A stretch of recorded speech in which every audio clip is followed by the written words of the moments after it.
Friends, कुछ करो ऐसा कि दुनिया करना चाहे आपके जैसा। एक समय की बात है, एक राज्य था, उस राज्य का मित्र राज्यों के साथ बहुत अच्छा संबंध था, पड़ोसी राज्यों के साथ बहुत अच्छा संबंध था। इसी कारण वह मतलब उस राज्य में हर राज्य के राजा एक नया उपहार भेजते थे, कोई सोना, कोई चांदी, कोई खाने का सामान, उसका संबंध अच्छा होने के नाते। और इसी कारण से उसके यहाँ कुछ गए दिन कुछ नए नए उपहार आते रहते थे उस राज्य में, और उस राज्य के लोगों का व्यवहार भी बहुत अच्छा था। एक बार एक विदेशी मेहमान उनके राज्य में आया, और वहाँ पे कुछ दिन रहने के बाद राजा के मेहमान नवाजी से वह खुश हो गया, और जाते वक्त राजा को एक पत्थर दिया, और उसने बोला यह पत्थर बहुत कीमती पत्थर है। तो पत्थर देकर चला गया। राजा को वह पत्थर बहुत अच्छा लगा। राजा ने फैसला किया कि इस पत्थर का मूर्ति बनवा कर हम अपने राज दरबार में लगवाएंगे। उसके बाद से उन्होंने अपने मंत्री से कहा कि मंत्री, इस पत्थर का एक मूर्ति बनवाओ और किसी मूर्तिकार को देकर आओ, इसका जो भी कीमत लगे कोई फर्क नहीं, इस पत्थर का एक अच्छा सा मूर्ति बनना चाहिए, और जो मूर्ति बनाएगा उसको मुँह मांगी कीमत और 100 दिनार दिए जाएंगे। राजा के कहे अनुसार मंत्री ने एक कारीगर के पास गया और बोला, इस पत्थर को तोड़कर तुम मूर्ति बना दो, और जो मांगोगे वह राजा की तरफ से तुमको दिया जाएगा, और 100 दिनार उपहार में तुम्हें दिए जाएंगे। कारीगर यह बात सुनकर मूर्ति बनाने में लग गया और पत्थर पर चोट मारने लगा। पत्थर पर 50 बार चोट मारने पर लेकिन पत्थर नहीं टूटा। एक समय ऐसा है, वह हार मानकर उसने मंत्री से बोला, इस पत्थर का मूर्ति नहीं बन सकता। मंत्री को पत्थर वापस कर दिया, लेकिन मंत्री को तो पत्थर की मूर्ति बनवानी थी, क्योंकि राजा का हुक्म था।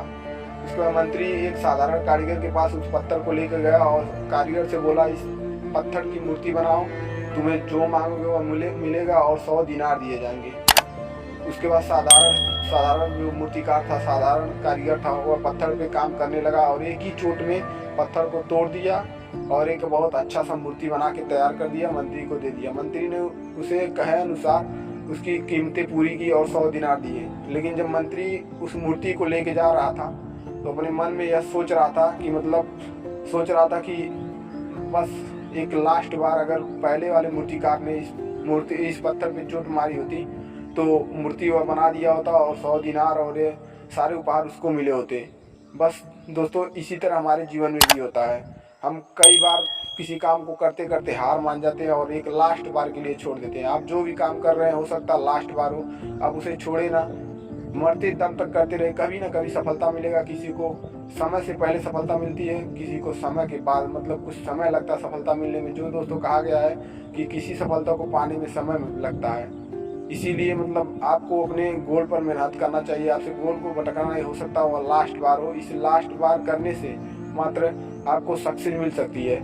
आप क्या जानते हैं, जो बल्ब के आविष्कारक हैं थॉमस एल्वा एडिसन, उनसे जब पूछा गया एक इंटरव्यू में कि आप कितनी बार मतलब बल्ब पे एक्सपेरिमेंट किए थे, तो आपको जानकर आश्चर्य होगा 999 बार उन्होंने बल्ब बनाने का एक्सपेरिमेंट किया था, और 1000वें बार मतलब 1000 बार वो सक्सेस हुए थे बल्ब बनाने में। जब उनसे पूछा गया कि मतलब आप इतनी बार एक्सपेरिमेंट करके आप कभी मतलब हताश नहीं हुए, आप असफल रहे, बार बार असफल रहे, आपको कैसा महसूस हुआ? उन्होंने बताया कि मैंने जितनी बार एक्सपेरिमेंट किया, हर बार मुझे एक नया सीख मिला कि इस तरह से मैं करूँगा नहीं हो सकता। अगला एक नया तरीका मैंने लेकर आया, और एक दिन ऐसा आया कि मैंने एक ऐसा तरीका लेकर आया जो तरीके से बल्ब बन के तैयार हो गया। दोस्तों, आप भी अपने जीवन में जहाँ भी असफल हो रहे हैं, उन असफल की मतलब जो भी कमियां, उन कमियों को सीखिए, दोबारा उस कमी को मत दोहराइए। एक नए तरीके से आप अपने जीवन में आगे बढ़िए, तभी सक्सेस हो सकते हैं। तो दोस्तों, अगर आपको वीडियो अच्छी लगी हो तो चैनल को सब्सक्राइब और लाइक जरूर करें। वीडियो के शुरू में भी मैंने यह बात कही थी और लास्ट में भी कह रहा हूँ, कुछ करो ऐसा कि दुनिया करना चाहे आपके जैसा। जय हिंद, जय भारत।